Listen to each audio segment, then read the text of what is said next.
ഇപ്പോൾ നിങ്ങളുടെ ത്രെഡ്സ് പ്രൊഫൈലിൽ എന്തെങ്കിലുമൊക്കെ പോസ്റ്റ് ചെയ്യണമെന്നുണ്ടെങ്കിൽ പോസ്റ്റ് ചെയ്യാവുന്നതാണ്. ഈ ഒരു വീഡിയോയിൽ നമ്മൾ നോക്കാൻ പോകുന്നത് ത്രെഡ്സ് പ്രൊഫൈലിൽ എങ്ങനെ എന്തെങ്കിലുമൊക്കെ പോസ്റ്റ് ചെയ്യാം എന്നുള്ളതിനെ കുറിച്ചിട്ടാണ്.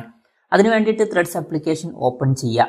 ഓപ്പൺ ചെയ്ത് കഴിഞ്ഞാൽ ഇവിടെ താഴെ നിങ്ങളുടെ പ്രൊഫൈൽ ഫോട്ടോ കാണാൻ പറ്റും. അതിൽ ക്ലിക്ക് ചെയ്യുക. അതിൽ ക്ലിക്ക് ചെയ്യുകയാണെന്നുണ്ടെങ്കിൽ ഇവിടെ നമുക്ക് താഴെ ഒരു പ്ലസ് ബട്ടൺ കാണാൻ പറ്റും. അതിൽ ക്ലിക്ക് ചെയ്യുക. അതിൽ ക്ലിക്ക് ചെയ്യുകയാണെന്നുണ്ടെങ്കിൽ നമുക്ക് ഇവിടെ എന്തെങ്കിലുമൊക്കെ ടൈപ്പ് ചെയ്യണമെന്നുണ്ടെങ്കിൽ ടൈപ്പ് ചെയ്യാവുന്നതാണ്. ഇനി ഫോട്ടോ അല്ലെങ്കിൽ വീഡിയോ ആഡ് ചെയ്യണമെന്നുണ്ടെങ്കിൽ ഇവിടെ ഗാലറി ബട്ടൺ കാണാൻ പറ്റും. അതിൽ ക്ലിക്ക് ചെയ്തിട്ട് നിങ്ങൾക്ക് ഇഷ്ടമുള്ള ഫോട്ടോ അല്ലെങ്കിൽ വീഡിയോ സെലക്ട് ചെയ്യാവുന്നതാണ്. എന്നിട്ട് ഡൺ ബട്ടണിൽ ക്ലിക്ക് ചെയ്യുക. അപ്പോൾ ഫോട്ടോ ആഡ് ആവുന്നതായിരിക്കും. ഇനി ക്യാമറയിൽ നിന്ന് പുതിയൊരു ഫോട്ടോ എടുക്കണമെന്നുണ്ടെങ്കിൽ ഈ ഒരു ക്യാമറ ബട്ടണിൽ ക്ലിക്ക് ചെയ്താൽ മതി. എന്നിട്ട് നിങ്ങൾക്ക് ഫോട്ടോ അല്ലെങ്കിൽ വീഡിയോ എടുക്കാവുന്നതാണ്.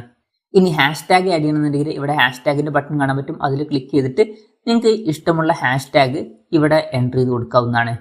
ഇവിടുന്ന് എൻ്റർ ചെയ്തിട്ട് ആ ഒരു ഹാഷ്ടാഗ് സെലക്ട് ചെയ്യുക. ഇനി ലൊക്കേഷൻ ആഡ് ചെയ്യണമെന്നുണ്ടെങ്കിൽ ഇവിടെ ലൊക്കേഷൻ ബട്ടൺ കാണാൻ പറ്റും. ജസ്റ്റ് അതിൽ ക്ലിക്ക് ചെയ്യുക. ക്ലിക്ക് ചെയ്തിട്ട് കണ്ടിന്യൂയിൽ ക്ലിക്ക് ചെയ്തിട്ട് നിങ്ങൾക്ക് നിങ്ങളുടെ ലൊക്കേഷൻ ആഡ് ചെയ്യാവുന്നതാണ്. ഇനി പുതിയൊരു ലൊക്കേഷൻ സെർച്ച് ചെയ്യണമെന്നുണ്ടെങ്കിൽ സെർച്ച് ചെയ്യാനുള്ള ഓപ്ഷനും ഇവിടെ ഉണ്ട്. ഞാൻ എന്തായാലും ലൊക്കേഷനും കൂടി ആഡ് ചെയ്തിട്ടുണ്ട്. എന്തായാലും അത് കഴിഞ്ഞിട്ട് ഈ ഒരു ത്രെഡ് നിങ്ങൾക്ക് പോസ്റ്റ് ചെയ്യണമെന്നുണ്ടെങ്കിൽ ഇവിടെ താഴെ പോസ്റ്റ് ബട്ടൺ കാണാൻ പറ്റും. ജസ്റ്റ് അതിൽ ക്ലിക്ക് ചെയ്യുക. ക്ലിക്ക് ചെയ്യുകയാണെന്നുണ്ടെങ്കിൽ ആ ഒരു ത്രെഡ് പോസ്റ്റ് ആവുന്നതായിരിക്കും. അപ്പം ഇങ്ങനെ നമുക്ക് വളരെ സിമ്പിളായിട്ട് ത്രെഡ്സിൽ പുതിയൊരു പോസ്റ്റ് ആഡ് ചെയ്യാവുന്നതാണ്. ഈ ഒരു വീഡിയോ നിങ്ങൾക്ക് യൂസ്ഫുൾ ആയി എന്ന് വിചാരിക്കുന്നു. എന്തായാലും ഈ ഒരു വീഡിയോ പറ്റിയിട്ടുള്ള നിങ്ങളുടെ ജെന്യൂൻ ആയിട്ടുള്ള അഭിപ്രായം ജസ്റ്റ് ഒന്ന് കമൻറ്റ് ചെയ്യുക. അതുപോലെ തന്നെ ഇതുപോലുള്ള വീഡിയോസ് ഇനിയും കാണാൻ താല്പര്യമുണ്ടെന്നുണ്ടെങ്കിൽ ഈ ചാനൽ സബ്സ്ക്രൈബ് ചെയ്യാവുന്നതാണ്.